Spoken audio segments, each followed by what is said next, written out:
Durante 8 años de matrimonio entre mi hijo Ezequiel y mi nuera Serena, mi hijo siempre me prohibió visitar la casa de ella en la finca del interior. Él decía que era demasiado lejos y peligroso para mi edad. Pero la curiosidad me carcomía por dentro. Cuando mi hijo viajó por trabajo, conduje hasta allá sola sin avisarle a nadie. Recorrí 4 horas por carretera con las manos temblando sobre el volante. Cuando llegué, rodeé la propiedad hasta la parte trasera. Y cuando abrí la puerta de la cocina sin tocar, me paralicé completamente. Lo que vi detrás de esa puerta destruyó todo lo que yo creía saber sobre mi familia. Pero antes de contarte lo que encontré ese día, necesitas entender cómo llegué hasta ese momento. Necesitas conocer los 8 años de mentiras que me trajeron hasta esa cocina. Mi nombre es Esmeralda Valdés y tengo 60 años recién cumplidos. Soy madre de un solo hijo, Ezequiel, quien se casó con Serena Ruiz hace 8 años. Al principio todo parecía normal. Serena venía a visitarme con frecuencia. Era una mujer callada pero amable. Siempre traía frutas frescas de la finca y me contaba sobre los animales que criaban allá. Yo la quería como a una hija. Me ilusionaba la idea de tener una nuera cercana, de formar una familia unida. Pero hace 5 años, algo cambió radicalmente. Las visitas de Serena se volvieron cada vez menos frecuentes hasta que dejaron de existir por completo. Cuando yo preguntaba por ella, Ezequiel siempre tenía una respuesta preparada. Que estaba muy ocupada con el trabajo de la tierra. Que la finca demandaba todo su tiempo.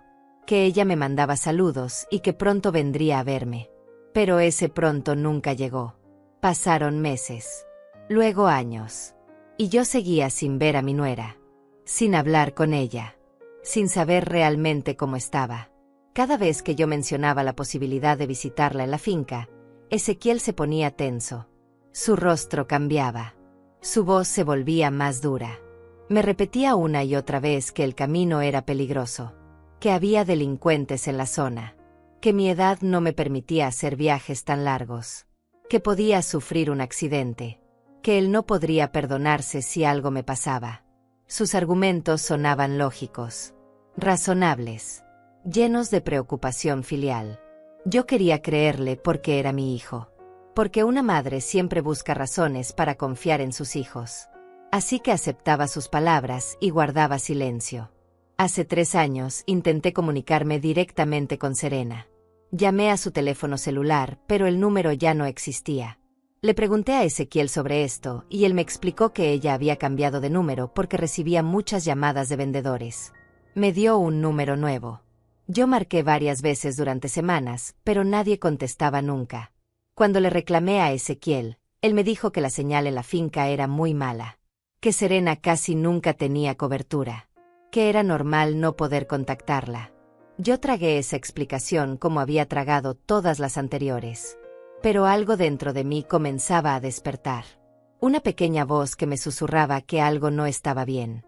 La gota que derramó el vaso llegó hace apenas 2 semanas. Yo estaba en el mercado central comprando verduras para la semana cuando una mujer mayor se me acercó entre los puestos.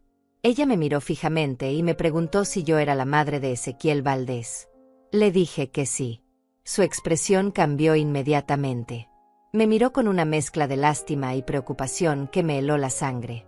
Me dijo que su nombre era Julieta. Que ella vivía cerca de la finca donde estaba Serena.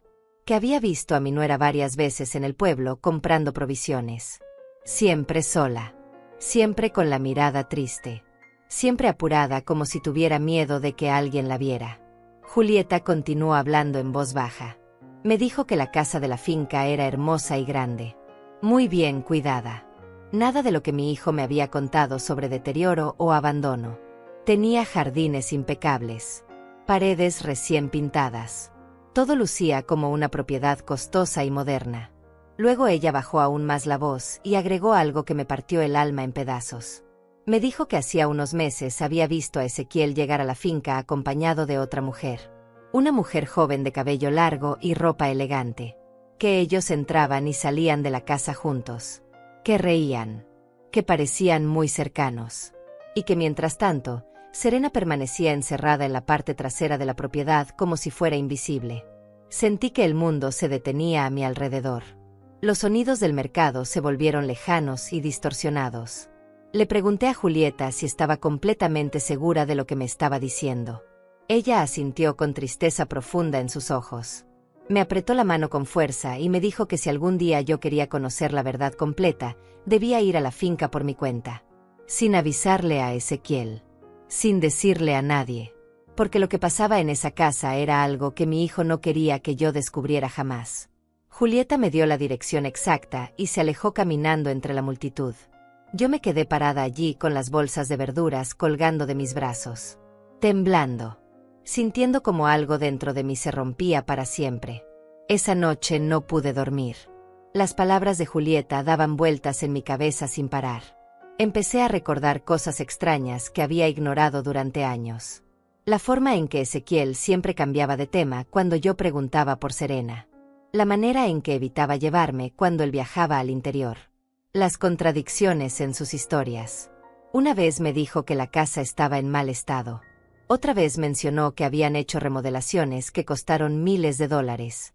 Yo nunca presté atención a esos detalles porque confiaba ciegamente en él. Pero ahora cada recuerdo se sentía como una pieza de un rompecabezas oscuro. Durante los días siguientes, actué con normalidad frente a Ezequiel. Cuando él venía a visitarme, yo sonreía y hablábamos de cosas sin importancia. Del clima, de las noticias, de sus planes. Pero por dentro yo estaba haciendo planes propios. Planes que mi hijo nunca imaginaría. Ezequiel me había dicho que tenía que viajar por trabajo a otra ciudad. Que estaría fuera durante una semana completa. Esa era mi oportunidad. La única que tendría. Yo sabía que si no actuaba ahora, nunca conocería la verdad. Nunca sabría qué le estaba pasando realmente a Serena. Nunca entendería por qué mi hijo me mantenía alejada de esa finca con tanta desesperación. Saqué la tarjeta de Navidad que Serena me había enviado años atrás. Todavía conservaba la dirección escrita con su letra delicada. La finca estaba a 4 horas de la ciudad. Un camino de tierra después de la carretera principal. Yo podía llegar sola. Tenía mi licencia de conducir vigente. Tenía el auto viejo que mi difunto esposo me había dejado. No era una anciana inválida como Ezequiel quería hacerme creer. Así que tomé la decisión. Iría a esa finca. Vería con mis propios ojos lo que mi hijo me estaba ocultando. Y enfrentaría la verdad sin importar cuán dolorosa fuera. El día que Ezequiel partió de viaje, yo esperé hasta el mediodía para salir. Preparé una bolsa pequeña con agua y algo de comida. Revisé el auto. Cargué gasolina. Y me lancé a la carretera con el corazón latiéndome tan fuerte que podía escucharlo en mis oídos. Durante todo el trayecto, mis manos temblaban sobre el volante. Miles de pensamientos cruzaban mi mente. ¿Qué encontraría al llegar? Si Serena estaría bien. Si Julieta había exagerado. Si mi hijo realmente me estaba mintiendo o si todo era un malentendido terrible. Pero cuando finalmente llegué y vi esa casa hermosa y grande en medio del campo, supe que Julieta no había mentido. Cuando estacioné lejos de la entrada y caminé con las piernas temblando hacia la construcción, supe que estaba a punto de descubrir algo que cambiaría mi vida para siempre. Y cuando rodeé la casa hasta la cocina trasera y empujé esa puerta entreabierta sin tocar, cuando me paralicé completamente frente a lo que mis ojos vieron, supe que ya no había vuelta atrás. La verdad estaba frente a mí. Brutal. Innegable. Devastadora. Lo que vi detrás de esa puerta de cocina me dejó sin aire en los pulmones. Serena estaba allí. Pero no como yo la recordaba. Estaba sentada en el piso de cerámica limpia, recargada contra la pared, con la mirada perdida en la nada. Llevaba un vestido sencillo que le quedaba grande. Su cabello largo estaba descuidado. Sus brazos delgados rodeaban sus rodillas. Cuando escuchó el ruido de la puerta, levantó la vista hacia mí con ojos llenos de un miedo tan profundo que me cortó la respiración. Por un momento ninguna de las dos dijo nada. Solo nos miramos. Yo paralizada en el umbral. Ella paralizada contra la pared. Entonces sus ojos se llenaron de lágrimas. Su boca se abrió pero no salió ningún sonido. Yo entré despacio y cerré la puerta detrás de mí. Me arrodillé frente a ella aunque mis rodillas protestaron por el esfuerzo. Le tomé las manos. Estaban heladas. Temblaban. Serena comenzó a llorar en silencio. Ese tipo de llanto que sale cuando alguien ha aguantado demasiado dolor durante demasiado tiempo. Yo también lloré. Abracé a mi nuera contra mi pecho y sentí como su cuerpo delgado temblaba como una hoja. No sé cuánto tiempo estuvimos así. Solo sé que cuando finalmente nos separamos, algo en su mirada me dijo que lo que estaba por escuchar era peor de lo que había imaginado. Serena me miró fijamente y con voz rota me preguntó cómo había llegado hasta allí. Le expliqué todo. La conversación con Julieta en el mercado. Los años de prohibiciones de Ezequiel. Mi decisión de venir sola mientras él estaba de viaje. Serena cerró los ojos con fuerza cuando mencioné el nombre de mi hijo.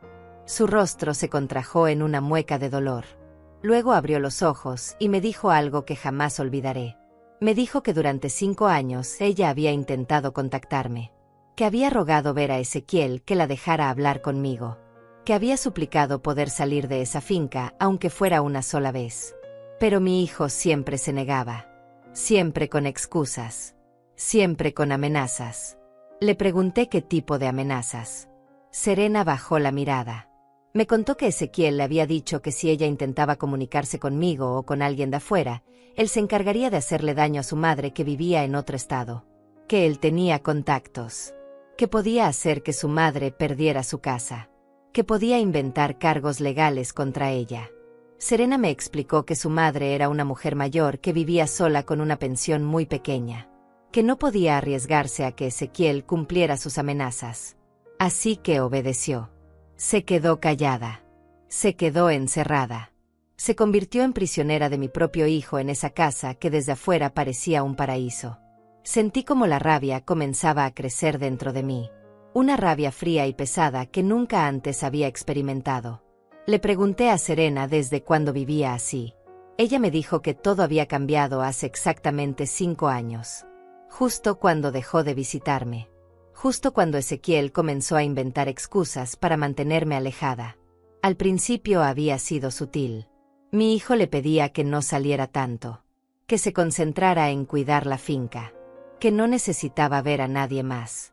Luego las peticiones se volvieron órdenes. Luego las órdenes se volvieron amenazas. Y finalmente las amenazas se convirtieron en su realidad diaria. Serena me contó que Ezequiel solo venía a la finca 2 o 3 veces al mes. Que se quedaba unos días y luego desaparecía otra vez. Que cuando estaba allí, casi no le hablaba. Que la trataba como si fuera parte del mobiliario. Que le dejaba dinero para la comida y las necesidades básicas, pero nunca era suficiente. Que ella cultivaba sus propias verduras en un pequeño huerto detrás de la casa porque el dinero que él dejaba apenas alcanzaba para lo esencial. Me mostró sus manos. Estaban ásperas y agrietadas por el trabajo. Las manos de alguien que ha tenido que sobrevivir sola durante años. Le pregunté por qué no había escapado. ¿Por qué no había pedido ayuda a los vecinos? Serena me explicó que la finca estaba muy aislada. Que la propiedad más cercana estaba a kilómetros de distancia. Que Ezequiel se había llevado su teléfono celular hace 3 años con la excusa de que necesitaba repararlo y nunca se lo devolvió. Que no tenía auto propio. Que no tenía dinero ahorrado. Que mi hijo controlaba cada aspecto de su vida.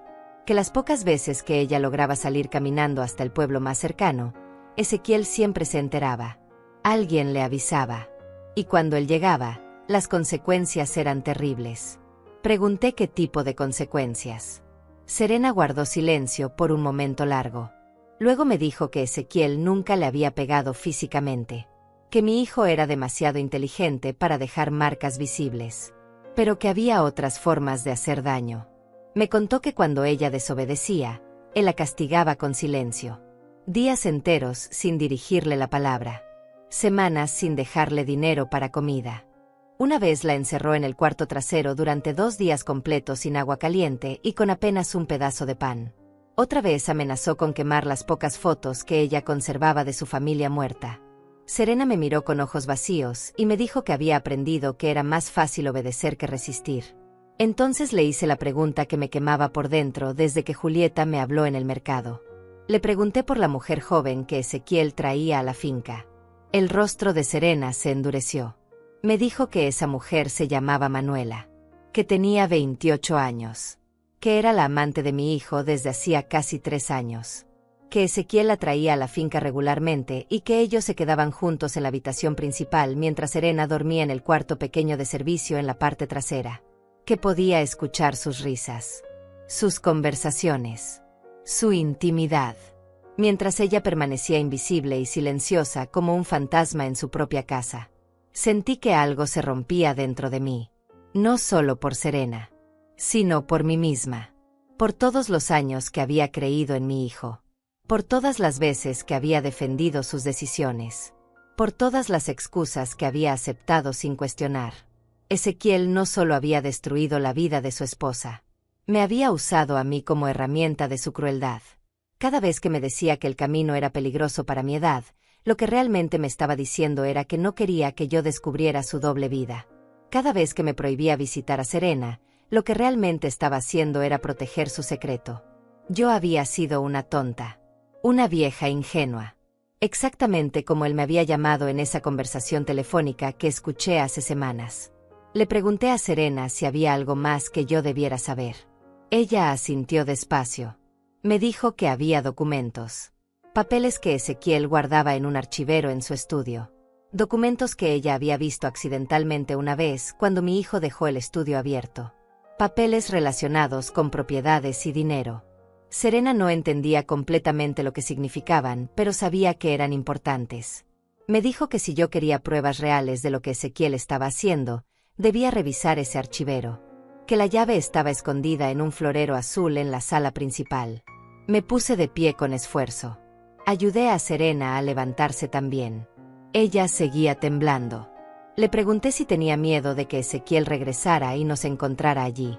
Serena me dijo que mi hijo no volvería hasta dentro de 5 días, que siempre avisaba cuando venía, que éramos seguras por ahora, pero que debíamos apurarnos, que si yo iba a hacer algo, tenía que ser ahora, porque si Ezequiel descubría que yo había estado allí, las consecuencias serían devastadoras para ambas.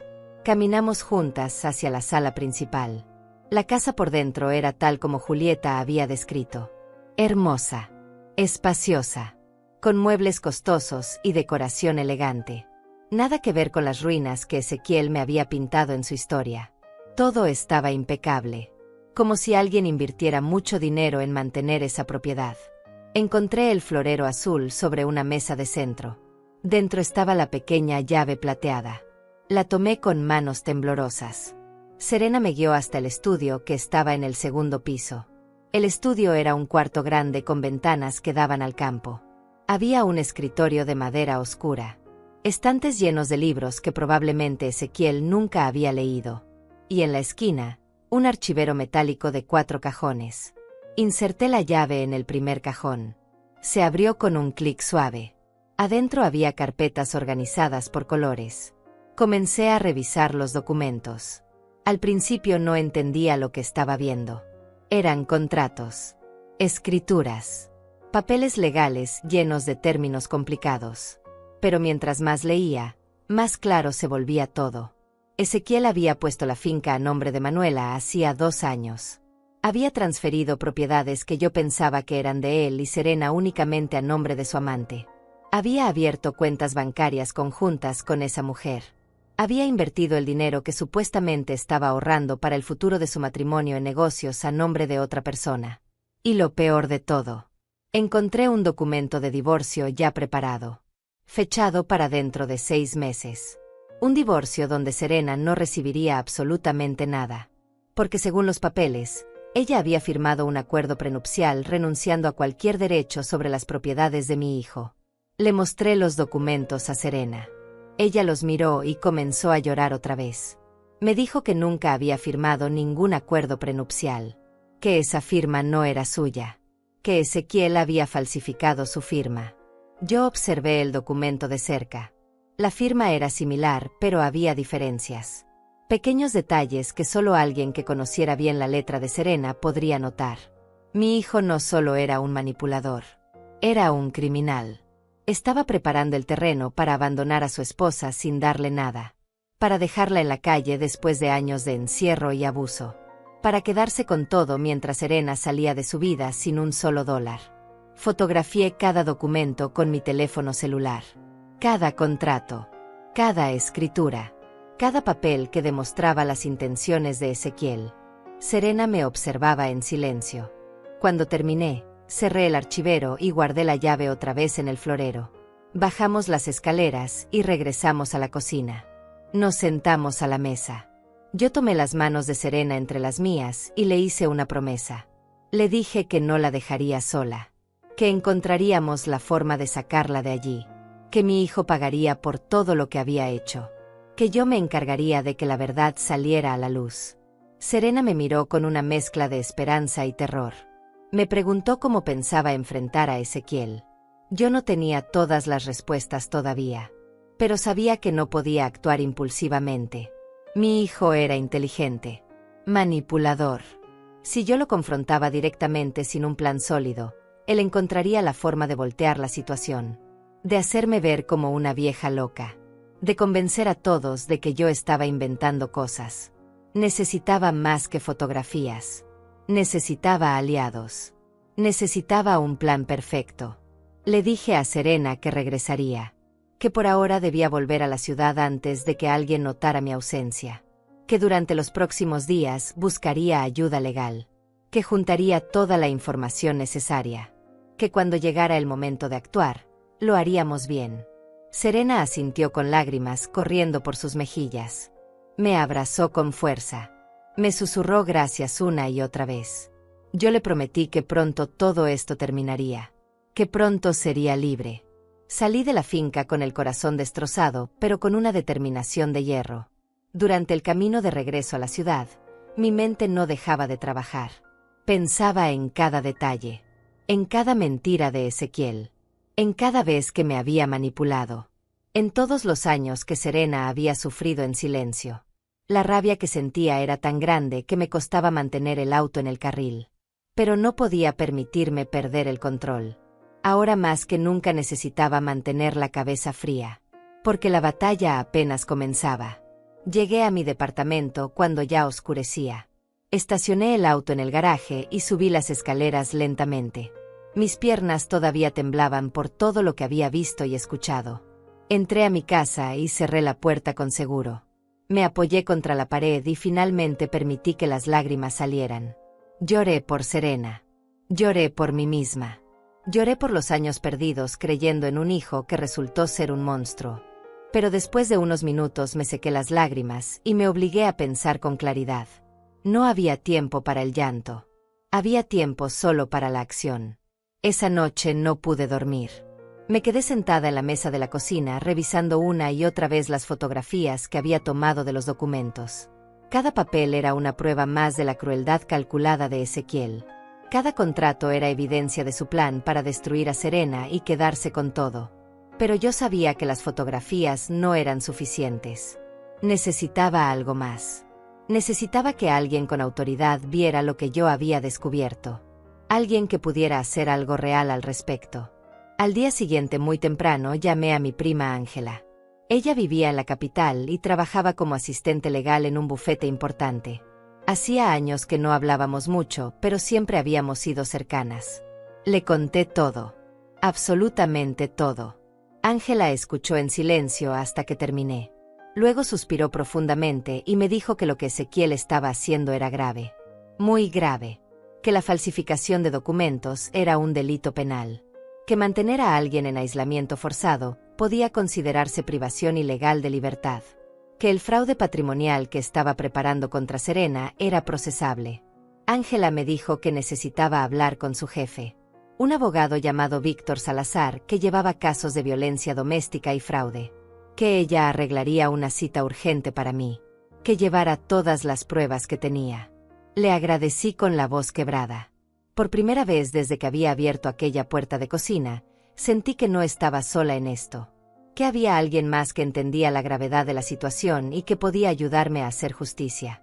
2 días después estaba sentada en la oficina del abogado Víctor Salazar. Era un hombre de unos 50 años con cabello gris en las sienes y una mirada seria pero amable. Le mostré todas las fotografías de los documentos. Le conté la historia completa de Serena. Le expliqué las amenazas de Ezequiel. Le describí el aislamiento en que mi nuera había vivido durante 5 años. Víctor escuchaba atentamente mientras tomaba notas en una libreta. Cuando terminé, él se recargó en su silla y me miró directamente a los ojos. Me dijo que el caso era complejo pero sólido, que había elementos suficientes para proceder legalmente contra Ezequiel, que la falsificación de firma en el acuerdo prenupcial era delito grave, que si podíamos demostrar que Serena había estado bajo coacción y amenazas, podríamos anular ese documento y muchos otros, que necesitaríamos el testimonio directo de Serena, que ella tendría que estar dispuesta a declarar contra mi hijo, que el proceso no sería fácil ni rápido, pero que teníamos posibilidades reales de ganar. Le pregunté qué pasaría si Ezequiel descubría lo que estábamos haciendo antes de que pudiéramos actuar. Víctor me explicó que debíamos movernos con precaución, pero también con velocidad, que lo primero era sacar a Serena de esa finca, que mientras ella estuviera allí aislada, Ezequiel tendría control sobre ella, que necesitábamos traerla a la ciudad, ponerla en un lugar seguro donde mi hijo no pudiera encontrarla, y luego proceder con las demandas legales correspondientes. Me preguntó si yo estaba preparada para enfrentar las consecuencias de todo esto. Me explicó que cuando Ezequiel se enterara de que yo lo estaba denunciando, probablemente intentaría voltear la situación, que diría que yo era una madre entrometida, que inventaría historias sobre mi salud mental, que trataría de convencer a la gente de que yo estaba confundida o manipulada, que intentaría usar mi edad contra mí. Víctor me miró fijamente y me preguntó si yo tenía la fuerza para soportar todo eso. Lo miré directamente a los ojos y le dije que sí, que había soportado 8 años de mentiras y manipulación, que había visto a mi nuera encerrada y rota en el piso de su propia cocina, que había descubierto que mi hijo era un criminal que planeaba dejar a su esposa en la calle sin nada, que si tenía que enfrentar la ira de Ezequiel para hacer justicia, lo haría sin dudar, que ya no era la vieja ingenua que mi hijo creía que era, que había despertado, y que no me detendría hasta ver a Serena libre y a Ezequiel pagando por sus crímenes. Víctor asintió con una pequeña sonrisa. Me dijo que necesitaba $2,000 de anticipo para comenzar a trabajar en el caso, que eso cubriría las primeras gestiones legales y la preparación de los documentos necesarios. Yo no tenía mucho dinero ahorrado, pero tenía suficiente para esto. Saqué mi chequera y le extendí un cheque por la cantidad completa. Él lo recibió y me dio un recibo. Luego me explicó los siguientes pasos. Primero necesitábamos conseguir una orden de protección temporal para Serena. Eso evitaría que Ezequiel pudiera acercarse a ella una vez que supiéramos que ella estaba fuera de la finca. Segundo, necesitábamos documentar formalmente su testimonio ante un notario. Tercero, debíamos presentar una denuncia penal por falsificación de documentos y fraude. Cuarto, iniciaríamos un proceso de divorcio a favor de Serena donde ella pudiera reclamar sus derechos legítimos sobre las propiedades adquiridas durante el matrimonio. Y quinto, yo debería considerar presentar también una demanda civil contra Ezequiel por daño moral y uso indebido de mi confianza. Salí de esa oficina sintiendo algo que no había sentido en semanas. Esperanza. Tenía un plan. Tenía un aliado profesional. Tenía pruebas. Y tenía la determinación de llegar hasta el final. Pero todavía quedaba la parte más difícil. Tenía que regresar a la finca. Tenía que convencer a Serena de que viniera conmigo a la ciudad. Tenía que sacarla de allí antes de que Ezequiel regresara de su viaje. Y tenía que hacerlo sin que mi hijo sospechara nada hasta que todo estuviera en su lugar. Esa misma tarde llamé a Serena al teléfono de la casa de la finca. Era un teléfono fijo antiguo que Ezequiel había dejado instalado supuestamente para emergencias, pero que según Serena rara vez funcionaba bien. Después de varios intentos, finalmente contestó. Su voz sonaba asustada. Le dije quién era. Inmediatamente escuché cómo su respiración se aceleraba. Le expliqué rápidamente que había conseguido ayuda legal, que tenía un plan para sacarla de allí, que necesitaba que confiara en mí. Serena comenzó a llorar del otro lado de la línea. Me dijo que tenía miedo, que no sabía si podría enfrentar a Ezequiel, que las amenazas sobre su madre la aterrorizaban. Yo le hablé con firmeza. Le dije que ya había contactado a Ángela para que investigara la situación de su madre, que Ezequiel solo la había asustado con mentiras, que su madre estaba bien y que yo me encargaría de protegerla también, que lo único que Serena tenía que hacer era confiar en mí y salir de esa finca.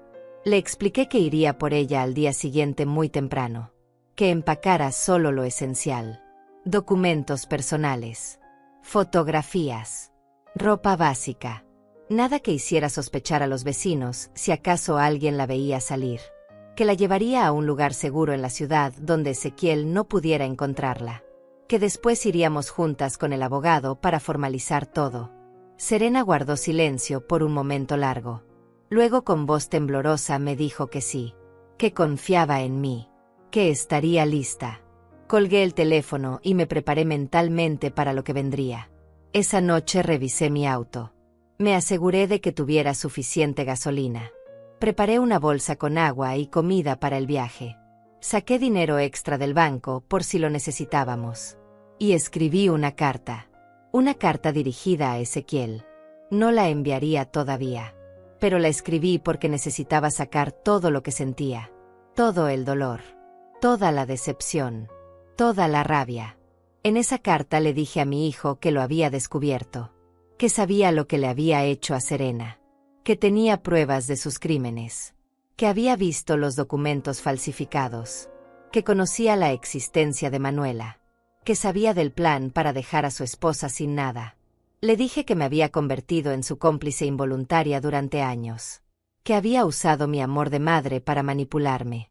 Que me había hecho sentir como una carga cuando en realidad yo era la única persona que lo había amado incondicionalmente. Le dije que ya no era mi hijo. Que el hombre que crié nunca hubiera sido capaz de tanta crueldad. Guardé la carta en un sobre. La coloqué en el primer cajón de mi escritorio. Algún día se la daría. Pero no todavía. Primero tenía que asegurarme de que Serena estuviera a salvo. De que las denuncias estuvieran presentadas. De que Ezequiel no pudiera hacer más daño. Solo entonces le daría esa carta. Solo entonces le diría a la cara todo lo que había descubierto y todo lo que sentía. A la mañana siguiente salí de mi departamento antes del amanecer. El cielo todavía estaba oscuro cuando tomé la carretera hacia el interior. Esta vez no temblaba. Esta vez no tenía miedo. Esta vez iba con un propósito claro. Iba a rescatar a Serena. Iba a sacarla de la prisión en que mi hijo la había encerrado durante 5 años. Iba a darle la oportunidad de recuperar su vida. Y después me encargaría de que Ezequiel enfrentara las consecuencias de cada una de sus acciones. El viaje se me hizo más corto que la primera vez. Quizás porque ahora sabía exactamente qué me esperaba al llegar. Quizás porque la determinación ocupaba todo el espacio en mi mente y no dejaba lugar para el miedo. Cuando llegué a la finca, el sol apenas comenzaba a salir. Estacioné cerca de la casa. Bajé del auto y caminé hacia la puerta principal. Esta vez no fui por la cocina trasera. Esta vez toqué la puerta como cualquier visita normal. Porque ya no estaba escondiéndome.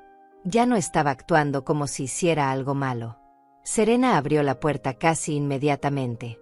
Llevaba una mochila pequeña en la espalda. Sus ojos estaban rojos de haber llorado, pero su mandíbula estaba firme. Me miró y asintió. No hizo falta decir nada.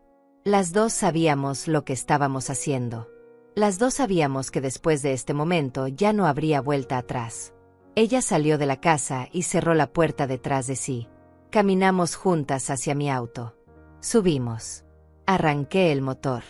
Y mientras nos alejábamos de esa finca, vi por el espejo retrovisor cómo Serena miraba hacia atrás una última vez. No con nostalgia, sino con alivio. Como alguien que finalmente escapa de una pesadilla. Durante el camino de regreso hablamos poco. Serena miraba por la ventana con expresión distante. Yo sabía que estaba procesando todo. Que estaba asimilando que realmente había salido de allí. Que estaba libre. A mitad del camino se volvió hacia mí y me preguntó qué pasaría cuando Ezequiel descubriera que ella no estaba. Le dije la verdad. Que probablemente se pondría furioso. Que intentaría buscarla. Que llamaría a todo el mundo preguntando por ella. Pero que para entonces ya tendríamos la orden de protección. Ya tendríamos las denuncias presentadas. Ya estaría todo en manos de la ley. Serena asintió lentamente. Luego me preguntó algo que me partió el corazón. Me preguntó si yo creía que alguna vez podría volver a confiar en alguien después de todo esto. Si alguna vez podría volver a sentirse segura. si alguna vez dejaría de tener pesadillas. Yo detuve el auto en el acotamiento de la carretera. Tomé sus manos entre las mías y la miré a los ojos. Le dije que el camino sería largo, que la sanación no llegaría de la noche a la mañana, que probablemente necesitaría ayuda profesional para procesar todo el trauma, pero que sí, que algún día volvería a confiar, que algún día volvería a sentirse completa, que algún día las pesadillas terminarían. Le prometí que yo estaría con ella durante todo el proceso, que no la dejaría sola, que juntas enfrentaríamos lo que viniera. Serena lloró otra vez, pero esta vez sus lágrimas eran diferentes.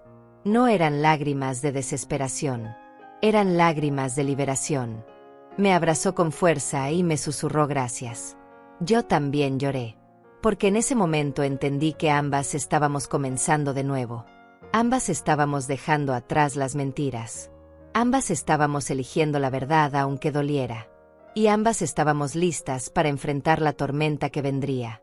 Llevé a Serena directamente al departamento de mi prima Ángela. Ella vivía en un edificio seguro con portero y cámaras de vigilancia. Era el lugar perfecto para mantener a Serena oculta mientras preparábamos todo legalmente. Ángela nos recibió con los brazos abiertos.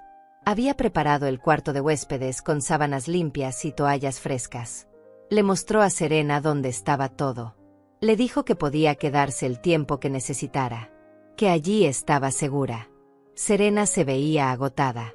El viaje y la tensión emocional la habían dejado exhausta. Ángela le preparó té caliente y algo de comer.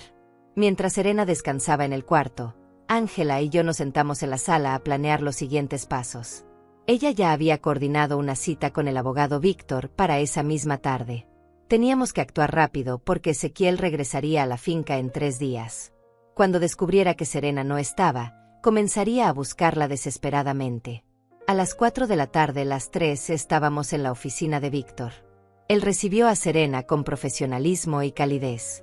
Le explicó que necesitaba escuchar su versión completa de los hechos, que todo lo que ella dijera quedaría documentado, que su testimonio era la pieza central del caso. Serena estaba nerviosa, pero habló. Contó todo desde el principio. Cómo Ezequiel había cambiado después de los primeros años de matrimonio. Cómo la había aislado gradualmente. Las amenazas contra su madre. El control sobre el dinero. La llegada de Manuela. Los años de humillación silenciosa.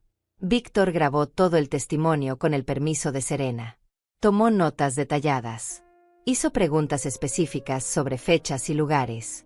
Cuando ella mencionó la falsificación de su firma en el acuerdo prenupcial, él le mostró una copia del documento que yo había fotografiado. Le pidió que escribiera su firma real varias veces en una hoja en blanco. Las diferencias eran evidentes. La firma del documento era un intento de copiar su letra, pero claramente no era auténtica. Víctor nos explicó que al día siguiente presentaría una denuncia penal por falsificación de documentos, que simultáneamente solicitaría una orden de restricción temporal contra Ezequiel, que esa orden le prohibiría acercarse a Serena o intentar contactarla, que si la violaba, podría ser arrestado inmediatamente. También iniciaría el proceso de divorcio donde Serena reclamaría sus derechos legítimos sobre las propiedades adquiridas durante el matrimonio. Y finalmente, solicitaría una investigación sobre las amenazas y el aislamiento forzado que mi nuera había sufrido. Le pregunté cuánto tiempo tomaría todo esto. Víctor fue honesto.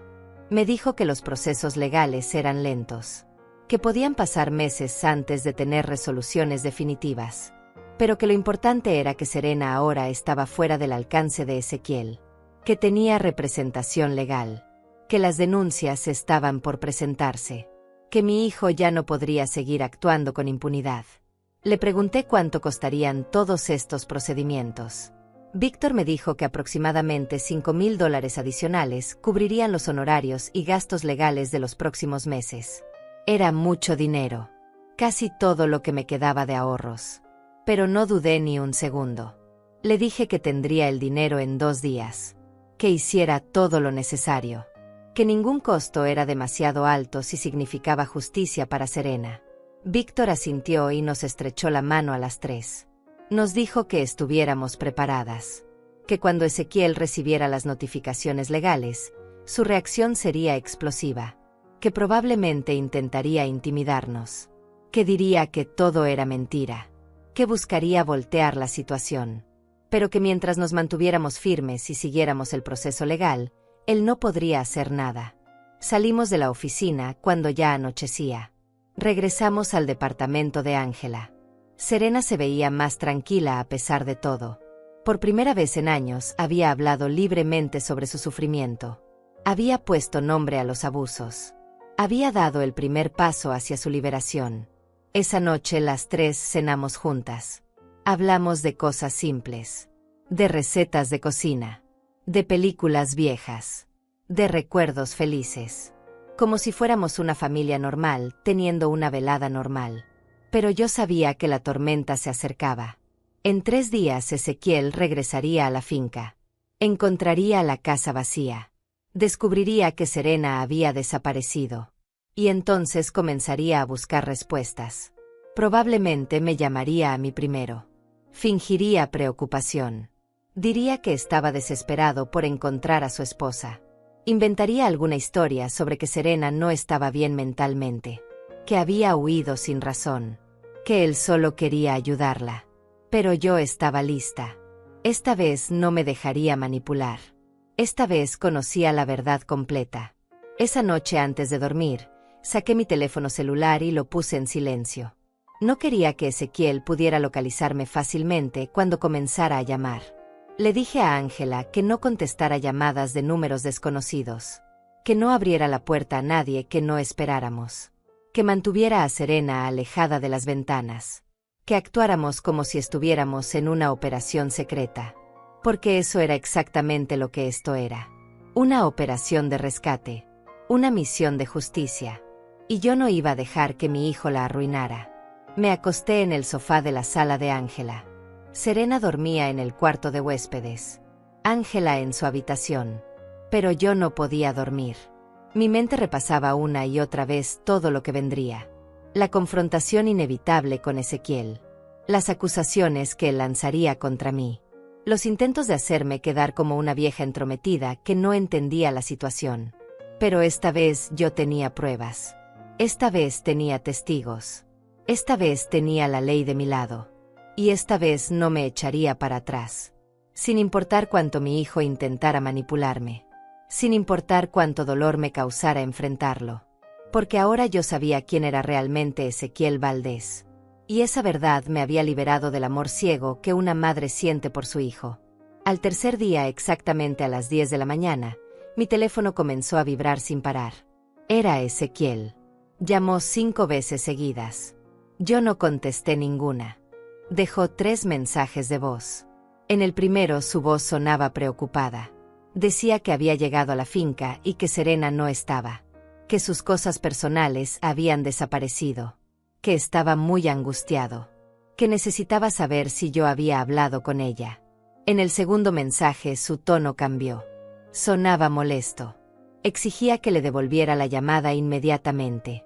Decía que esto era grave. Que Serena podía estar en peligro. En el tercer mensaje su voz era completamente diferente. Fría. Controlada. Amenazante.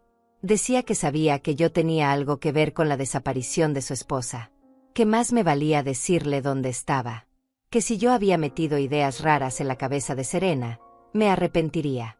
Que él era su esposo y tenía derechos. Que yo no tenía ningún derecho a interferir en su matrimonio. Borré los 3 mensajes sin terminar de escucharlos. No iba a dejar que sus palabras me afectaran. Ángela y Serena escucharon las vibraciones constantes de mi teléfono. Les expliqué que era Ezequiel buscando respuestas. Serena palideció. Le temblaban las manos. Reconocía ese patrón. Primero la preocupación falsa. Luego la molestia. Finalmente la amenaza. Era la misma táctica que él había usado con ella durante años. Ángela le preparó más té y le recordó que aquí estaba segura. Que Ezequiel no sabía dónde encontrarla. Que las denuncias se presentarían ese mismo día. A mediodía Víctor nos llamó. Había presentado formalmente la denuncia penal por falsificación de documentos ante la Fiscalía. También había solicitado la orden de restricción temporal que sería revisada por un juez esa misma tarde. Además había iniciado el proceso de divorcio a nombre de Serena. Los documentos oficiales serían entregados a Ezequiel dentro de las próximas 24 horas. Víctor nos advirtió que debíamos estar preparadas, que cuando mi hijo recibiera esos papeles, su reacción sería violenta, que no debíamos bajo ninguna circunstancia reunirnos con él a solas. Por la tarde mi teléfono volvió a sonar. Esta vez era un número desconocido. No contesté. Luego llegó un mensaje de texto desde ese número. Era Ezequiel usando otro teléfono. El mensaje decía que sabía que yo estaba ignorándolo deliberadamente, que eso solo confirmaba su sospecha de que yo había ayudado a Serena a huir, que esto era un error enorme, que yo no entendía la situación completa, que Serena no estaba bien de la cabeza, que él solo había intentado protegerla, que yo estaba siendo manipulada. Borré el mensaje sin responder. Ángela sugirió que cambiáramos mi número de teléfono temporalmente, pero yo me negué. Quería que Ezequiel intentara contactarme. Quería tener registro de cada llamada, cada mensaje, cada amenaza. Todo eso serviría como evidencia adicional de su comportamiento. Víctor nos había explicado que el patrón de acoso y amenazas fortalecería el caso de Serena. Así que dejé que mi hijo siguiera llamando, siguiera mandando mensajes, siguiera mostrando su verdadera naturaleza. Al día siguiente por la mañana, Víctor nos informó que la orden de restricción temporal había sido aprobada. Ezequiel sería notificado oficialmente esa tarde. La orden le prohibía acercarse a Serena a menos de 200 metros. Le prohibía intentar contactarla por cualquier medio. Y le prohibía ir al departamento de Ángela si descubría la dirección. Violar esa orden significaría arresto inmediato. Serena lloró de alivio cuando escuchó la noticia. Era la primera vez en 5 años que tenía protección legal real contra mi hijo. Esa misma tarde 2 oficiales judiciales fueron a la finca a entregar los documentos. La denuncia penal, la orden de restricción y la solicitud de divorcio. Según nos contó Víctor después, Ezequiel había recibido los papeles en completo silencio. Leyó cada documento con expresión impasible. Luego firmó el acuse de recibo y cerró la puerta sin decir palabra. Pero los oficiales reportaron que mientras se alejaban, escucharon gritos y ruidos de cosas rompiéndose dentro de la casa.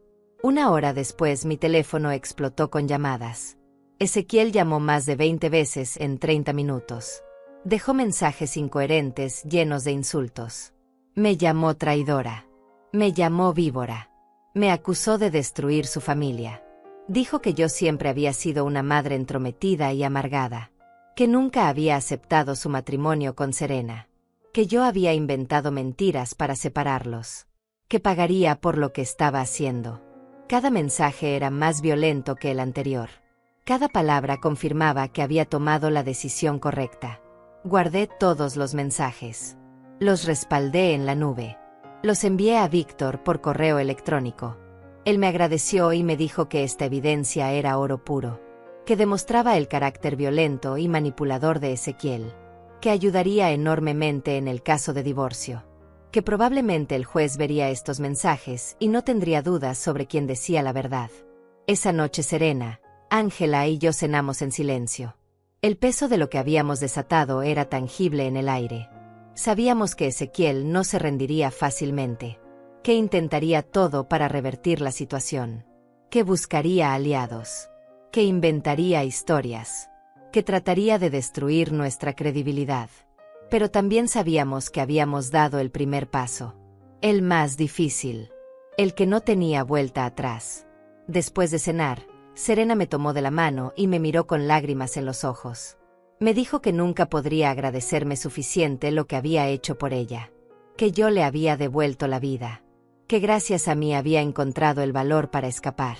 Yo le apreté la mano y le dije que no tenía que agradecer nada, que cualquier madre decente hubiera hecho lo mismo, que yo solo lamentaba no haber descubierto la verdad años antes, que si hubiera sabido lo que Ezequiel estaba haciendo, habría actuado mucho antes.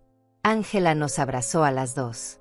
Dijo que ahora éramos un equipo, que enfrentaríamos juntas lo que viniera, que Ezequiel podía gritar y amenazar todo lo que quisiera pero que ya había perdido, que la verdad estaba documentada, que las autoridades conocían su abuso, que Serena tenía protección legal, y que nosotras no nos rendiríamos hasta ver justicia completa. Esa noche, mientras intentaba dormir en el sofá, escuché mi teléfono vibrar una última vez. Era otro mensaje de Ezequiel. Pero este era diferente. No había insultos. No había amenazas. Solo una línea fría que me heló la sangre. Decía: esto no ha terminado, mamá. Ni siquiera ha comenzado. Bloqueé el número. Apagué el teléfono. Y me dije a mí misma que no tenía miedo. Que había enfrentado la verdad sobre mi hijo. Que había elegido el lado correcto. Y que sin importar lo que Ezequiel intentara, yo no daría marcha atrás. La guerra había comenzado oficialmente. Y yo estaba lista para pelear. Durante los siguientes días Ezequiel intentó cada táctica posible para localizarnos. Llamó a vecinos preguntando si me habían visto. Fue a mi departamento y tocó la puerta durante 20 minutos seguidos. Le dejé instrucciones al portero de que no le permitiera subir. Mi hijo le dijo al portero que estaba muy preocupado por mí, que yo era una mujer mayor que podía estar en peligro, que necesitaba verme urgentemente. El portero siguió mis instrucciones y no le abrió. Ezequiel también intentó conseguir información a través de conocidos mutuos. Llamó a la hermana de mi difunto esposo fingiendo angustia. Le dijo que Serena había desaparecido y que yo no contestaba sus llamadas, que temía que algo malo nos hubiera pasado. La tía Sofía me llamó inmediatamente preocupada. Yo le expliqué la situación real. Le conté sobre el abuso de Ezequiel hacia Serena, sobre las mentiras, sobre los documentos falsificados. Sofía quedó en shock, pero me creyó. Me dijo que Ezequiel siempre le había parecido demasiado controlador, pero que nunca imaginó algo así. Víctor nos mantenía informadas de cada movimiento legal. La fiscalía había aceptado la denuncia penal y había abierto una investigación formal. Un perito calígrafo fue asignado para analizar la firma falsificada en el acuerdo prenupcial. El análisis tomaría 2 semanas, pero Víctor estaba confiado en que los resultados confirmarían lo que ya sabíamos. También nos informó que Ezequiel había contratado a un abogado. Un hombre llamado Damián Cortés, conocido por defender casos difíciles usando tácticas agresivas. Una semana después de presentar las denuncias, recibimos una citación oficial. Serena debía presentarse a declarar formalmente ante el Ministerio Público.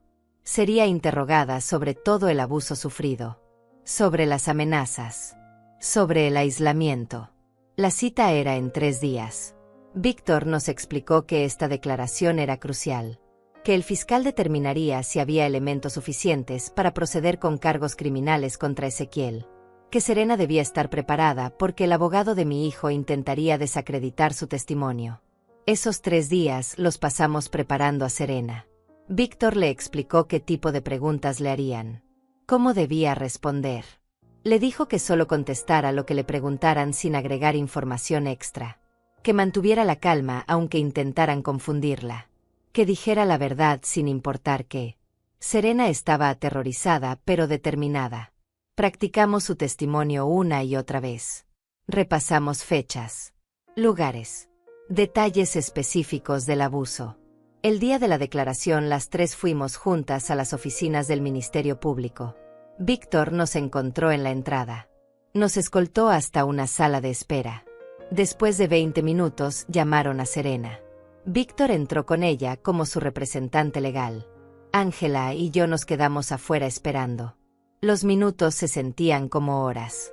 Yo no podía dejar de pensar en todo lo que Serena estaba reviviendo allá dentro. Todo el dolor que tenía que poner en palabras. Todo el trauma que tenía que explicar a extraños. Después de 2 horas salieron. Serena se veía exhausta pero aliviada. Víctor nos dijo que había declarado perfectamente, que el fiscal había quedado convencido de la veracidad de su testimonio, que habían mostrado las fotografías de los documentos falsificados, que el fiscal había comentado que el caso era sólido, que procedería con los cargos una vez que tuvieran el análisis completo del perito calígrafo. Salimos de ese edificio sintiendo que habíamos dado otro paso importante hacia la justicia. Pero esa misma tarde todo cambió. Recibí una llamada de un número que no reconocí.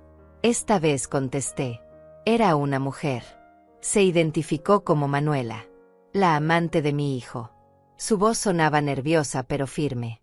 Me dijo que necesitaba hablar conmigo urgentemente, que tenía información que yo debía conocer, que no podía seguir callada. Le pregunté de qué estaba hablando. Manuela bajó la voz y me dijo que Ezequiel le había mentido sobre todo, que ella no sabía que Serena vivía prácticamente prisionera, que mi hijo le había contado una historia completamente diferente. Le pregunté qué historia le había contado Ezequiel. Manuela suspiró profundamente.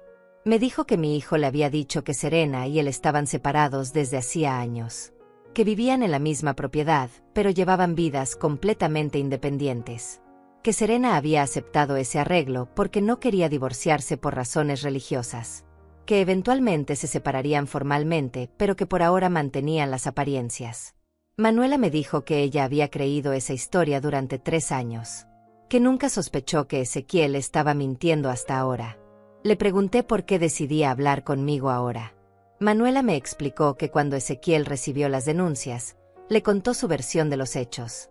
Le dijo que yo era una madre manipuladora que había convencido a Serena de inventar historias, que yo quería destruir su matrimonio porque nunca lo había aceptado, que Serena estaba mentalmente inestable y que yo me estaba aprovechando de eso. Pero Manuela había comenzado a investigar por su cuenta. Había hablado con Julieta, la vecina de la finca. Había hecho preguntas en el pueblo. Y había descubierto la verdad.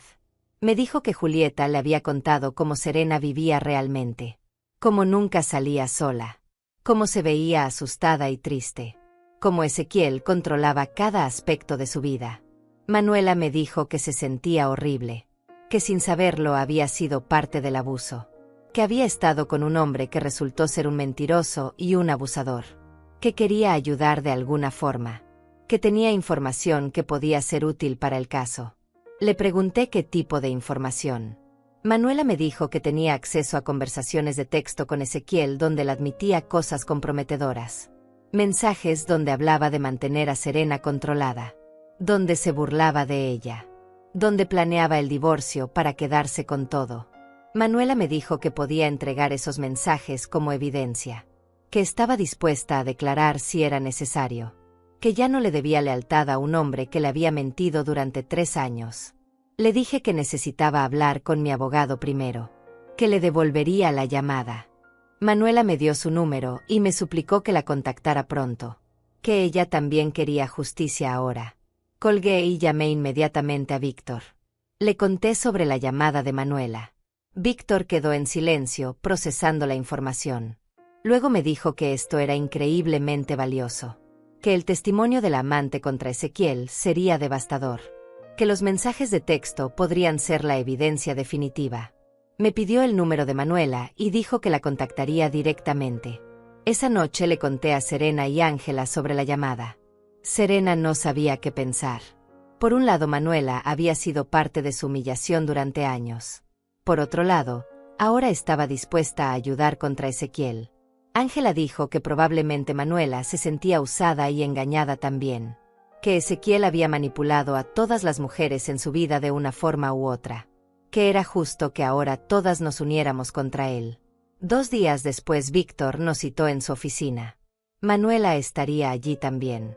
Cuando llegamos, ella ya estaba sentada en la sala de espera. Era joven como Julieta había descrito, bonita, bien vestida, pero se veía profundamente avergonzada. Cuando vio a Serena, se puso de pie inmediatamente. Le pidió perdón con lágrimas en los ojos. Le dijo que no sabía, que si hubiera sabido la verdad nunca habría estado con Ezequiel. Serena la miró por un largo momento. Luego asintió. No dijo que la perdonaba, pero tampoco la rechazó. Entramos todos a la oficina de Víctor. Manuela sacó su teléfono celular y comenzó a mostrar los mensajes. Había docenas, cientos. Conversaciones donde Ezequiel hablaba de Serena con desprecio total, donde la llamaba palabras horribles, donde planeaba el divorcio para dejarla sin nada, donde se burlaba de mí también, donde decía que yo era una vieja tonta fácil de manipular. Cada mensaje era más revelador que el anterior. Víctor fotografió cada conversación. Tomó nota de las fechas. Creó un documento cronológico de todo. Luego le pidió a Manuela que hiciera una declaración formal. Ella aceptó. Pasamos 3 horas en esa oficina mientras Manuela contaba su versión de los hechos. Cómo conoció a Ezequiel. Qué le dijo él sobre su matrimonio. Cómo la convenció de aceptar la relación. Las promesas que le hizo. Las mentiras que le contó. Todo quedó registrado oficialmente. Cuando salimos de la oficina ya era de noche. Manuela se despidió de nosotras con otra disculpa. Dijo que entendía si nunca la perdonábamos. Que ella solo quería hacer lo correcto ahora. Serena la miró y por primera vez le habló directamente. Le dijo que ella también había sido víctima de Ezequiel. Que el verdadero culpable era él. Que agradecía su valentía al venir a declarar. Manuela lloró y se fue caminando hacia su auto. En el camino de regreso al departamento de Ángela, ninguna hablamos mucho. Estábamos procesando todo lo que había pasado. La colaboración inesperada de Manuela. Los mensajes devastadores de Ezequiel. La evidencia que seguía acumulándose. Víctor nos había dicho antes de salir que con este nuevo material el caso era prácticamente inatacable. Que Ezequiel no tendría forma de defenderse. Que las pruebas eran contundentes. Que era cuestión de tiempo antes de que enfrentara las consecuencias completas de sus acciones. Esa noche me sentí extraña. No era felicidad exactamente. Era algo más profundo. Era la sensación de que finalmente la verdad estaba saliendo a la luz. De que todas las mentiras de Ezequiel se estaban desmoronando. De que la justicia, aunque lenta, estaba llegando. Pero también sentía dolor. Porque el hombre que había cometido todos esos crímenes era mi hijo. El niño que había criado. La persona en quien había depositado todas mis esperanzas. Y ahora esa persona era un extraño.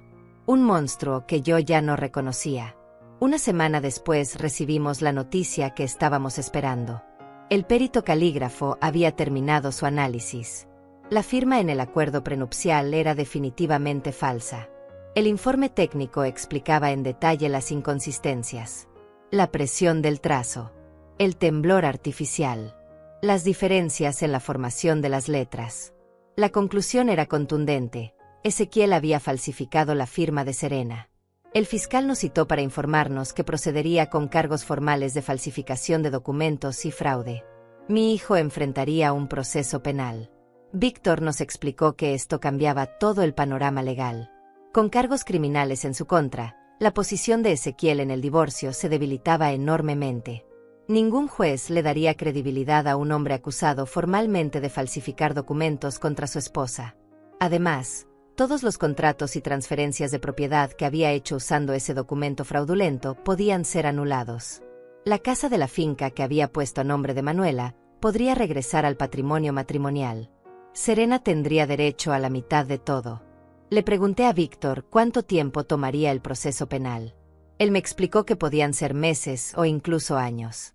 Que el sistema judicial era lento. Pero que lo importante era que Ezequiel ya estaba siendo investigado oficialmente. Que su reputación estaba destruida. Que tendría antecedentes penales, sin importar cómo terminara todo. Que su vida nunca volvería a ser la misma. Y que Serena finalmente tendría justicia. Esa misma tarde Ezequiel intentó contactarme otra vez. Pero esta vez no fueron llamadas ni mensajes. Llegó directamente a mi departamento. El portero me llamó por el intercomunicador. Me dijo que mi hijo estaba abajo exigiendo verme. Que parecía muy alterado. Que estaba gritando. Le dije al portero que llamara a la policía si Ezequiel no se retiraba inmediatamente. Que yo tenía una orden de no acercamiento relacionada con el caso de su esposa. El portero le informó esto a mi hijo. Escuché por el intercomunicador cómo Ezequiel explotaba en insultos. Pero finalmente se fue antes de que llegara la policía. Víctor me dijo que ese incidente también debía ser reportado. Que aunque la orden de restricción era específicamente para proteger a Serena, el hecho de que Ezequiel viniera a amenazarme a mí demostraba su patrón de comportamiento violento. Presentamos un reporte adicional. Cada acción de mi hijo solo fortalecía nuestro caso. Él estaba cavando su propia tumba legal con cada decisión impulsiva que tomaba. Durante esos días, Serena comenzó a cambiar. Ya no era la mujer rota que había encontrado sentada en el piso de la cocina. Comenzaba a recuperar algo de sí misma. Empezó a comer mejor. a dormir más horas, a hablar con más confianza.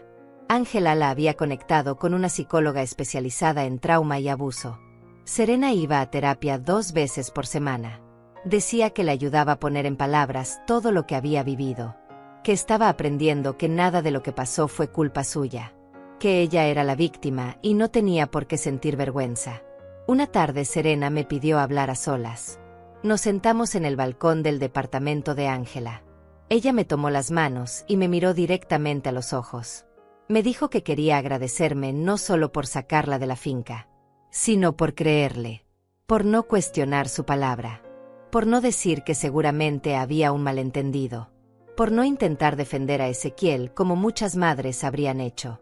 Me dijo que mi decisión de ponerme de su lado había significado todo para ella, que me había dado el valor para enfrentar a mi hijo, que gracias a mí había recuperado su vida.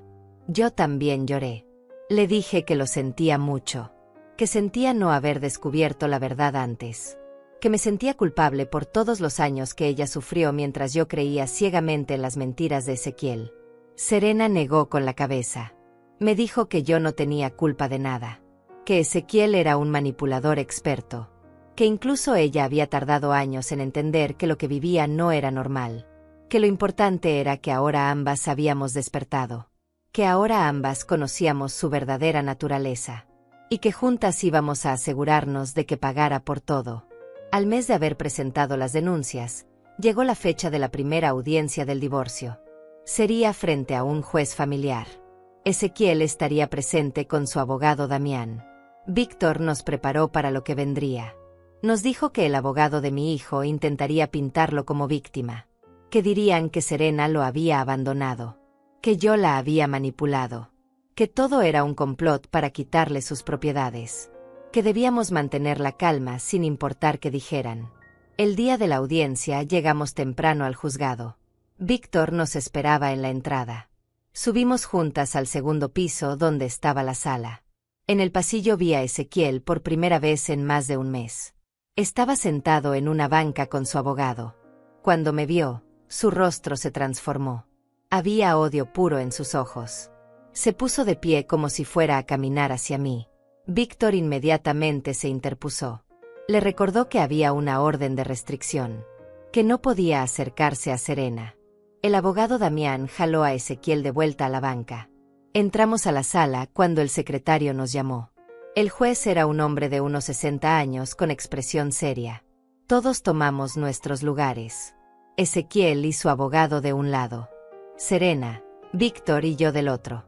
El juez comenzó explicando el procedimiento, que esta era una audiencia preliminar, que escucharía brevemente las posiciones de ambas partes, que determinaría si había mérito para continuar con el proceso de divorcio, que también revisaría las solicitudes de medidas cautelares. El abogado Damián habló primero. Presentó a Ezequiel como un esposo dedicado que había sido abandonado sin explicación por su esposa. Dijo que Serena había dejado el hogar matrimonial sin razón, que se negaba a comunicarse con mi hijo, que estaba siendo influenciada por terceros con intenciones maliciosas. Señaló hacia mí cuando dijo esto. Argumentó que todo el caso era un montaje para despojarlo de sus propiedades legítimamente adquiridas. Pidió que se desestimara el divorcio y que Serena regresara al hogar conyugal. Luego fue el turno de Víctor. Él presentó las pruebas una por una. Las fotografías de los documentos falsificados, el informe del perito calígrafo, el testimonio de Serena sobre los años de aislamiento, los mensajes de texto que Manuela había proporcionado, las grabaciones de las amenazas de Ezequiel en mis mensajes de voz. Todo estaba organizado en un expediente grueso que entregó al juez. Víctor explicó que este no era un simple divorcio, que era un caso de abuso sistemático, de fraude, de falsificación, que Ezequiel era un criminal y que Serena era su víctima. El juez revisó los documentos en silencio durante varios minutos. Luego miró a Ezequiel directamente y le preguntó si tenía algo que decir. Mi hijo se puso de pie. Su voz sonaba controlada, pero yo podía ver la rabia apenas contenida. Dijo que todo era mentira, que Serena estaba inventando historias, que yo la había convencido de hacerlo, que él nunca había falsificado nada, que esa firma era legítima. que el perito estaba equivocado, que los mensajes de texto habían sido sacados de contexto, que él era la verdadera víctima. El juez lo interrumpió. Le dijo que guardara silencio, que ya había escuchado suficiente. Miró a Ezequiel con expresión de disgusto y dijo que en sus 30 años como juez había visto muchos casos de abuso, pero que pocos eran tan evidentes como este, que las pruebas presentadas eran abrumadoras, que la conducta de mi hijo era reprobable, que él personalmente se aseguraría de que este caso fuera procesado con todo el peso de la ley. Luego el juez se dirigió a Serena. Le dijo que lamentaba todo lo que había sufrido, que el sistema judicial debía haberla protegido antes, que ahora se encargaría de que recibiera justicia. Aprobó todas las medidas cautelares que Víctor había solicitado. Ratificó la orden de restricción contra Ezequiel. Ordenó el congelamiento de las cuentas bancarias conjuntas. Ordenó que la finca quedara bajo administración judicial temporal hasta que se resolviera el caso. Y ordenó que Ezequiel pagara una pensión alimenticia provisional a Serena de $1,500 mensuales. Ezequiel explotó. Comenzó a gritar que esto era injusto, que el juez estaba siendo parcial, que lo estaban destruyendo sin pruebas reales. Su abogado intentó calmarlo, pero mi hijo estaba fuera de control. El juez golpeó su mazo y amenazó con acusarlo de desacato. Ezequiel finalmente se calló, pero su mirada era puro veneno. Me miró a mí con un odio tan profundo que sentí un escalofrío. En ese momento supe que para él yo ya no era su madre. Era su enemiga, y que haría todo lo posible para destruirme. Salimos del juzgado con una victoria importante. Víctor nos felicitó. Nos dijo que la audiencia había salido mejor de lo esperado, que el juez claramente estaba de nuestro lado, que el caso del divorcio estaba prácticamente ganado, que ahora solo quedaba esperar el proceso penal. Serena lloraba de alivio. Ángela la abrazaba. Yo también quería sentir alivio, pero no podía quitarme de la cabeza la mirada de Ezequiel, la forma en que me había observado, como si estuviera planeando algo, como si esto no hubiera terminado para él. Esa noche en el departamento de Ángela intenté dormir, pero no pude. Algo me inquietaba. Una sensación de peligro que no podía explicar. Me levanté y revisé que todas las puertas estuvieran cerradas con seguro, que las ventanas estuvieran aseguradas. Me asomé por la mirilla varias veces para confirmar que nadie estaba en el pasillo. Ángela me encontró despierta a las 3 de la mañana. Me preguntó qué pasaba. Le dije que no lo sabía, que solo sentía que algo malo iba a pasar. Ella me dijo que era normal después de todo lo que habíamos vivido, que estaba en shock, que debía descansar. Pero yo conocía a mi hijo. Conocía su orgullo, su necesidad de control, su incapacidad para aceptar la derrota. Y sabía que un hombre como él no se rendiría solo porque un juez lo hubiera humillado públicamente. Sabía que estaba planeando algo, que intentaría una última jugada desesperada, que buscaría la forma de recuperar el control de la situación. Y mientras estaba sentada en la oscuridad de la sala, escuchando la respiración tranquila de Serena en el cuarto de al lado, me preparé mentalmente para lo que vendría, porque la batalla legal apenas comenzaba. Y mi hijo no era de los que se rendían fácilmente. Mis instintos no estaban equivocados. 2 días después de la audiencia, Ezequiel apareció en el edificio donde vivía Ángela. No tocó a la puerta. Simplemente esperó en el estacionamiento hasta que una vecina entró y le abrió sin hacer preguntas. Subió hasta el piso de Ángela. Cuando tocó a la puerta, Serena estaba sola. Ángela había salido a trabajar y yo había ido al banco a resolver unos asuntos. Serena miró por la mirilla y lo vio. Su corazón comenzó a latir tan fuerte que podía escucharlo en sus oídos. Ezequiel tocaba con insistencia. Luego comenzó a hablar. Su voz sonaba extrañamente calmada. Decía que solo quería hablar, que necesitaban resolver las cosas como adultos, que todo esto se había salido de control, que él estaba dispuesto a negociar, que por favor le abriera la puerta. Serena retrocedió temblando. Sabía que no debía abrirle, que había una orden de restricción, que esto era una violación directa de esa orden. Tomó su teléfono celular con manos temblorosas y llamó primero a Víctor. Él no contestó. Estaba en una audiencia con otro cliente. Luego me llamó a mí. Yo contesté inmediatamente. Su voz estaba quebrada por el pánico. Me dijo que Ezequiel estaba afuera de la puerta, que llevaba 10 minutos tocando, que no sabía qué hacer. Le dije que llamara a la policía inmediatamente, que no abriera bajo ninguna circunstancia, que yo iba en camino. Colgué y corrí hacia mi auto. Serena marcó el número de emergencias. Les explicó la situación. Les dio la dirección. Les dijo que había una orden de restricción vigente. El operador le dijo que una patrulla estaba en camino, que no abriera la puerta, que se mantuviera en la línea. Mientras tanto Ezequiel seguía hablando del otro lado. Su tono comenzaba a cambiar. Ya no sonaba calmado. Comenzaba a sonar frustrado. Luego molesto. Luego furioso.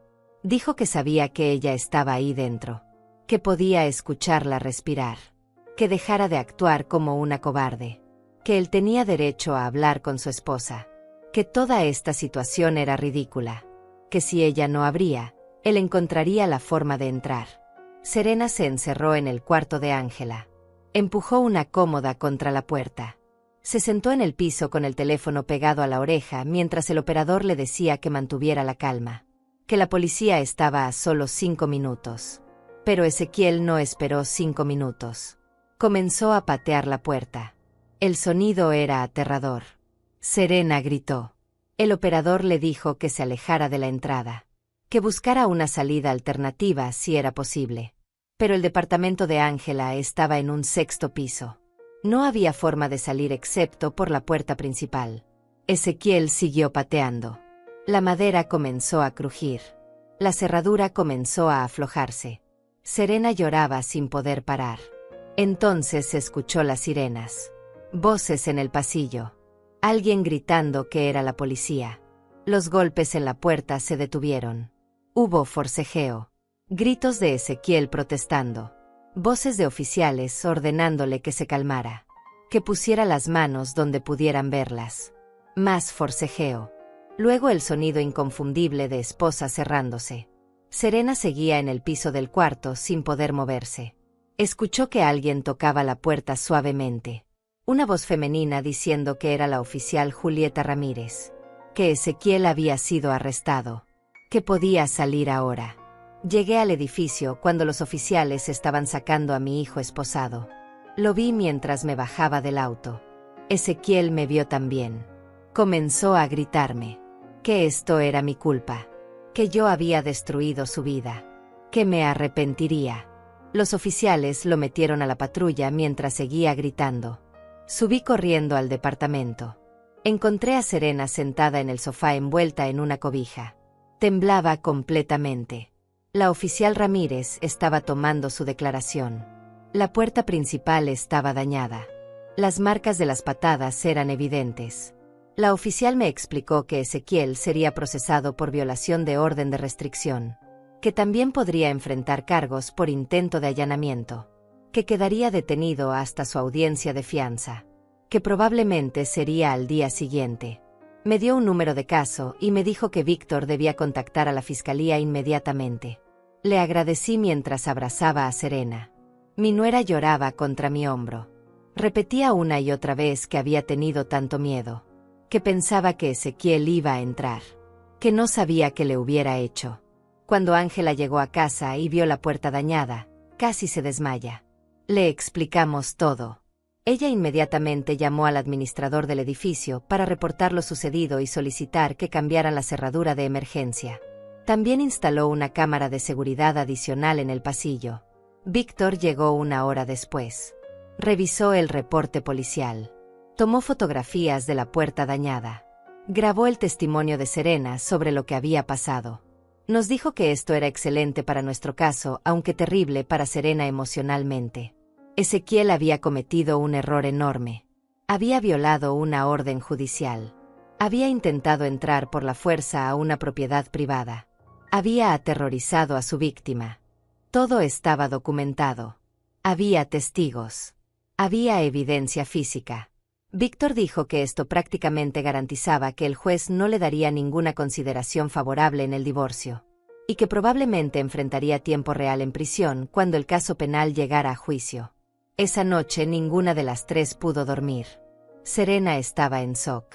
Ángela estaba furiosa. Yo estaba agotada emocionalmente. Pero también sentía algo más. Sentía que finalmente Ezequiel había mostrado su verdadera cara ante las autoridades. Ya no era solo nuestra palabra contra la suya. Ya no podía fingir ser la víctima. Había evidencia irrefutable de su violencia, de su falta de control, de su desprecio por la ley. Y eso significaba que la justicia finalmente estaba cerca. Al día siguiente supimos que Ezequiel seguía detenido. Su abogado había solicitado fianza, pero el fiscal se opuso argumentando que era un peligro para Serena. El juez estuvo de acuerdo y negó la fianza. Mi hijo permanecería en prisión preventiva hasta el juicio. Víctor nos dijo que esto podía tomar meses, pero que al menos Serena estaría completamente segura durante ese tiempo, que no tendría que vivir con miedo de que Ezequiel apareciera otra vez. Por primera vez en semanas, vi a Serena sonreír genuinamente. No era una sonrisa grande, pero era real. Era la sonrisa de alguien que finalmente puede respirar, de alguien que sabe que el monstruo está enjaulado, de alguien que puede comenzar a sanar sin mirar constantemente por encima del hombro. Y mientras la veía sonreír, supe que habíamos hecho lo correcto, que todo el dolor de enfrentar a mi propio hijo había valido la pena, porque Serena estaba libre, y Ezequiel finalmente pagaría por todo lo que había hecho. Los siguientes meses fueron un proceso largo y doloroso. El juicio penal de Ezequiel finalmente se llevó a cabo 5 meses después de su arresto. Durante ese tiempo él permaneció en prisión preventiva. Intentó contactarme varias veces a través de cartas. Las primeras eran llenas de insultos y acusaciones. Me culpaba de todo.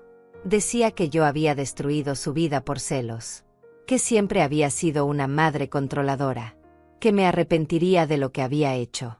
Yo leí las primeras 2 cartas y luego dejé de abrirlas. Las guardé todas como evidencia adicional, pero no volví a leer su veneno. El día del juicio la sala estaba llena. Serena declaró durante 3 horas. Contó cada detalle del abuso, del aislamiento, de las amenazas, del control absoluto que Ezequiel ejercía sobre su vida. Lloró varias veces, pero nunca se quebró. Su voz era firme. Su testimonio era devastador. Manuela también declaró. Mostró los mensajes de texto donde Ezequiel hablaba con desprecio sobre Serena, donde planeaba despojarla de todo, donde se burlaba de su sufrimiento. El fiscal presentó el informe del perito calígrafo sobre la firma falsificada, las fotografías de los documentos fraudulentos, las grabaciones de las amenazas telefónicas, el reporte policial del intento de allanamiento. El abogado Damián intentó defender a Ezequiel argumentando que todo había sido un malentendido, que mi hijo era un hombre de negocios exitoso que había cometido errores en su matrimonio, pero que no era un criminal, que las acusaciones estaban exageradas, que Serena estaba siendo manipulada. Pero las pruebas eran abrumadoras. El jurado deliberó durante solo 4 horas. Regresaron con un veredicto unánime: culpable de falsificación de documentos, culpable de fraude, culpable de violación de orden de restricción, culpable de intento de allanamiento. Cuando leyeron el veredicto, Ezequiel se desplomó en su silla. Su rostro se puso completamente pálido. Por primera vez lo vi realmente asustado. Ya no era el hombre seguro y controlador que siempre había sido. Era un criminal condenado enfrentando las consecuencias de sus acciones. 2 semanas después fue la audiencia de sentencia. El juez lo miró directamente y le dijo que su conducta había sido reprensible, que había abusado sistemáticamente de una mujer vulnerable, que había falsificado documentos para robarle su patrimonio, que había desafiado órdenes judiciales y había intentado usar violencia cuando perdió el control, que merecía el castigo máximo bajo la ley. La sentencia fue de 6 años de prisión, 3 por falsificación y fraude, 3 más por violación de orden judicial e intento de allanamiento. Las sentencias correrían consecutivamente. Ezequiel también debía pagar una multa de $50,000 y tenía prohibido acercarse a Serena o contactarla por 10 años después de cumplir su condena. Cuando el juez golpeó el mazo, Ezequiel me miró. Ya no había odio en sus ojos. Solo había vacío. Los oficiales se lo llevaron esposado. Fue la última vez que lo vi. El proceso de divorcio se resolvió rápidamente después de la sentencia penal. Con Ezequiel en prisión y todos los documentos fraudulentos anulados, Serena recibió la mitad de todo el patrimonio matrimonial. La finca fue vendida y ella recibió $120,000 de esa venta. También le correspondió la mitad de las cuentas bancarias y de las inversiones que Ezequiel había hecho durante el matrimonio. En total, Serena recibió casi $200,000. No era una fortuna, pero era suficiente para comenzar de nuevo. Serena usó parte de ese dinero para comprar un departamento pequeño en la ciudad. Un lugar propio donde nadie pudiera controlarla nunca más. También comenzó a estudiar. Siempre había querido ser maestra, pero Ezequiel nunca se lo había permitido. Ahora, a sus 35 años, se inscribió en la universidad para terminar su carrera. Decía que quería ayudar a otras mujeres que pasaran por situaciones de abuso. Que quería convertir su dolor en algo útil para otros. Verla florecer era la mayor recompensa que yo podía recibir. En cuanto a mí, tuve que reconstruir mi vida también. La relación con algunos familiares se rompió. Había gente que no podía entender cómo una madre podía denunciar a su propio hijo. Que decían que yo debía haber buscado soluciones familiares en lugar de involucrar a las autoridades. Pero yo había aprendido que el amor de madre no significa permitir el abuso. Que proteger a un hijo no significa encubrir sus crímenes. Que la verdadera valentía está en hacer lo correcto aunque duela. Perdí a algunas personas en el proceso. Pero gané mi dignidad. Y gané una relación genuina con Serena que ahora era más que mi nuera. Era mi amiga. Era mi hermana en esta batalla que habíamos ganado juntas. Un año después del juicio, Serena y yo fuimos juntas al cementerio donde estaba enterrado mi difunto esposo. Le conté todo lo que había pasado. Le dije que nuestro hijo se había convertido en alguien que ninguno de los dos hubiera reconocido. Que había tenido que tomar la decisión más difícil de mi vida. Que esperaba haber hecho lo correcto. Serena puso su mano en mi hombro y me dijo que definitivamente había hecho lo correcto. Que me había salvado la vida. Que gracias a mí había recuperado su libertad y su futuro. Ezequiel me escribió una última carta desde prisión. Esta era diferente. No había insultos. No había acusaciones. Solo había 2 palabras. Lo siento. No sé si realmente lo sentía o si solo estaba arrepentido de haber sido atrapado. Honestamente ya no me importaba. El hombre que yo había criado había muerto el día que decidió abusar de Serena. El hombre en prisión era un extraño que debía pagar por sus crímenes. Nunca respondí esa carta. No tenía nada más que decirle. Con el tiempo, el dolor se transformó en aceptación. Acepté que había perdido a mi hijo. Pero también acepté que había ganado algo más valioso. Mi integridad. Había elegido la justicia sobre la lealtad ciega. Había elegido proteger a la víctima en lugar de proteger al abusador. Y aunque esa decisión me costó mi relación con Ezequiel, me permitió vivir el resto de mi vida con la conciencia tranquila. Serena se graduó 3 años después con honores. Consiguió trabajo como maestra en una escuela primaria. Conoció a un hombre bueno que la trataba con respeto y amor. Un hombre que valoraba su fuerza y admiraba su historia de supervivencia. Yo fui invitada a su boda 2 años después. Mientras la veía caminar hacia el altar radiante y libre, lloré. Pero eran lágrimas de alegría. Lágrimas de victoria. Porque esa mujer hermosa que sonreía sin miedo era el resultado de una decisión que yo había tomado años atrás. La decisión de abrir aquella puerta de cocina. La decisión de creer lo que mis ojos veían. La decisión de actuar aunque todo mi instinto materno me pidiera proteger a mi hijo. Hoy tengo 65 años. Vivo sola en mi departamento. Serena me visita todas las semanas con su esposo. A veces me trae a mis nietos adoptivos, los hijos de su nuevo matrimonio que me llaman abuela con todo el cariño del mundo. Ezequiel saldrá de prisión en 3 años. No sé si intentará contactarme. No sé si habrá cambiado o si seguirá siendo el mismo hombre que eligió el control y el abuso sobre el amor y la honestidad. Pero ya no me preocupa. Porque yo hice mi parte. Yo cumplí con mi deber no como madre ciega, sino como ser humano consciente. Le digo a cualquier mujer que me escuche, no ignoren las señales. No acepten excusas cuando su instinto les dice que algo está mal. No permitan que nadie, ni siquiera sus propios hijos, las manipulen para encubrir abusos. La familia no es una excusa para el silencio. El amor no es una justificación para la complicidad. Y a veces el acto más valiente que podemos hacer es abrir esa puerta prohibida y enfrentar la verdad, sin importar cuán dolorosa sea. Mi nombre es Esmeralda Valdés. Tengo 65 años. Y esta es la historia de cómo elegí la justicia sobre la sangre. De cómo elegí la verdad sobre la comodidad. De cómo una visita prohibida a una finca en el interior cambió mi vida para siempre. Y aunque perdí a mi hijo en el proceso, salvé a una mujer. Salvé a Serena. Y de alguna forma, también me salvé a mí misma.